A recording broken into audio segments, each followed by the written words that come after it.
Hey everyone, it's Pixelade here and welcome back to the channel. I hope you guys are having an amazing week. I have some more details, some smaller details this time for the upcoming expansion pack, Life and Death, due out this Halloween. Of course, we have our gameplay trailer coming up, so we're gonna learn a lot more about the expansion pack then, and I'm sure we have early access content from EA creators as well as the deep dive stream, which we can't forget about, but we already know that that will likely be announced within the next week or so. Now, when I was watching and reacting to the reveal trailer for Life and Death, I noticed this cute little mushroom thing. I don't know exactly what it is. It looks like a little mushroom holding a flower. The official Sims team actually posted the full item with its entire description, and Sim Guru Morgan even comments on it as well. I'll get into that in a second, but with a higher quality look at what exactly this is, the description writes, like the dainty mushroom peeking through the cracked leaves on a forest floor, where there is death, there is also life. Local fable speaks of an ethereal and childlike mushroom spirit existing in the land between life and death, who not only is an avid listener, but also a giddy messenger. I can already tell exactly what this is. This is how we're going to be able to send messages and communicate with the dead, or the living, in the afterlife. This messenger is known by the locals as Whispering Wren.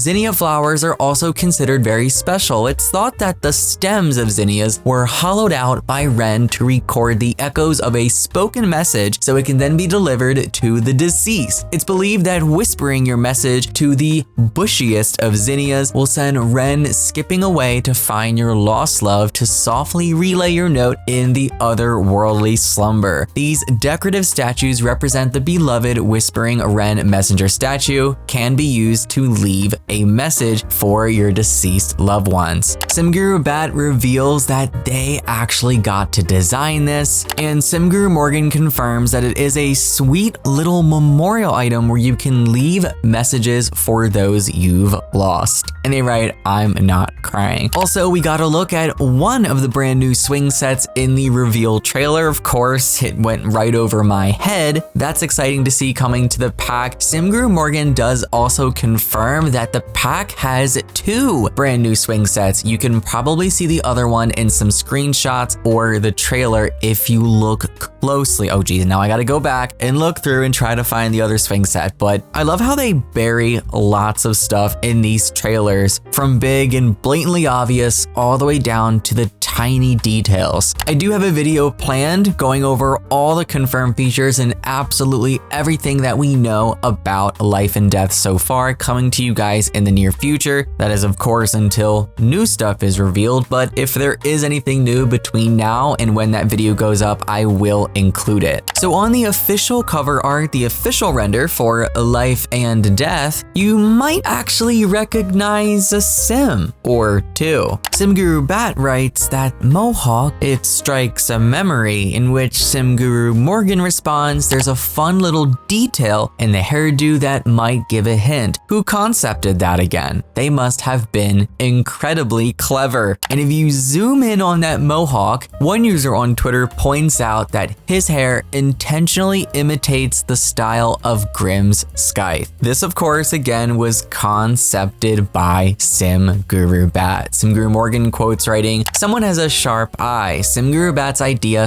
/ original concept, and one of my favorite details in this pack. You know, that's one thing that the Sims team just never gets wrong. I talk about the world all the time, but as far as cast, designing the outfits, designing the hairstyles, the art team just has a really good eye for these fine details, and I love seeing stuff like that introduced into the game. And if you didn't recognize who is actually on the cover of this render, they are Sims pre-made townies from The Sims 2. Now, okay, I have my fair share of Sims 2 hours. I love the game, but I'm gonna be honest with you, I never really got to know the townies super well. So of course I didn't recognize, I had to read all of this online. We have Ophelia and Nervous Subject. So they're making a return to The Sims 4. Ophelia Spectre is a pre-made sim who originally appears in Strangetown in The Sims 2 and also appears as an NPC in the PlayStation Portable version of The Sims 2. And just like Ophelia, Nervous Subject is also Pre-Made Sim, who appears in Strange Town from The Sims 2, and Midnight Hollow from The Sims 3 store. According to Sims fandom, the Grim Reaper is hinted to be his father. I was not expecting to get into lore in this video, but just looking at the cover and seeing the Grim Reaper behind him with his hand on his shoulder, I'm sorry. This was definitely intentional. So a much shorter video for you guys today. Definitely not as juicy with details as the last one, but I'm sure there's going to be a lot more. I wanted to, of course, catch you guys up to speed on the latest and greatest that the sim gurus have been tweeting, and they've definitely been a lot more active this era, because the last couple, they've been pretty quiet. I think it really does depend on, you know, which teams are producing these packs, but it's great to have stuff coming in. It's great to have the hype building and slowly learning about the pack with time. But of course, when there is more, I'll be back as soon as possible. Thank you for checking out the video, and I'll see you all next time. Take care and happy life simming. Bye, guys.